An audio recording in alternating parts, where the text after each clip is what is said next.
Yes, I'd like to offer a pretty simple amendment that builds on Senator Sessions' amendment that would require us balancing a budget after the 10th year. And my amendment is just simply to establish a point of order against any budget resolution that does not balance by fiscal year 2023. It does provide for a waiver or an appeal of that point of order on a vote of 3/5 of members.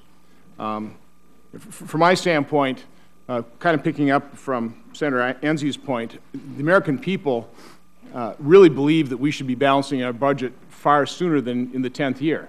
I mean, there's a reason so many Americans don't want us to increase the debt ceiling at all. They expect us to balance the budget immediately.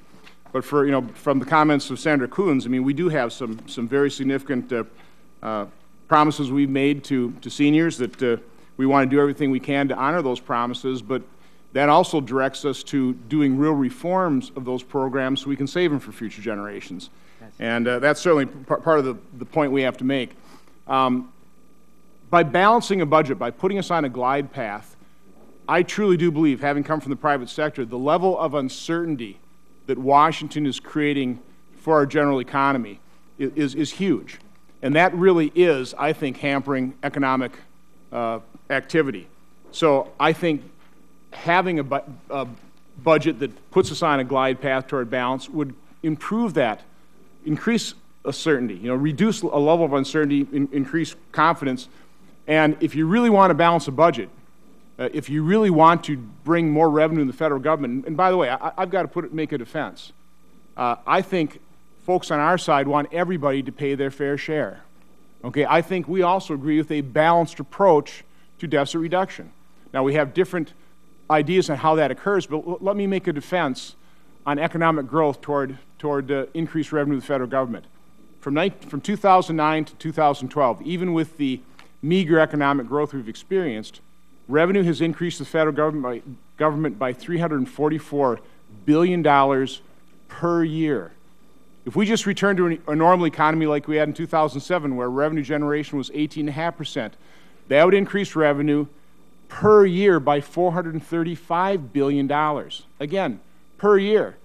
The chairman's mark is estimated to raise revenue, closing loopholes, basically increasing taxes by about $97 billion per year.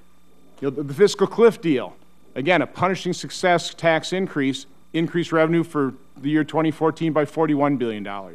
So economic growth is 10 to 20 times more effective than increasing tax rates. And if you want just further proof, I know the vilified Bush tax cuts in 2003, we started with Federal revenue of about a little over $1.7 trillion.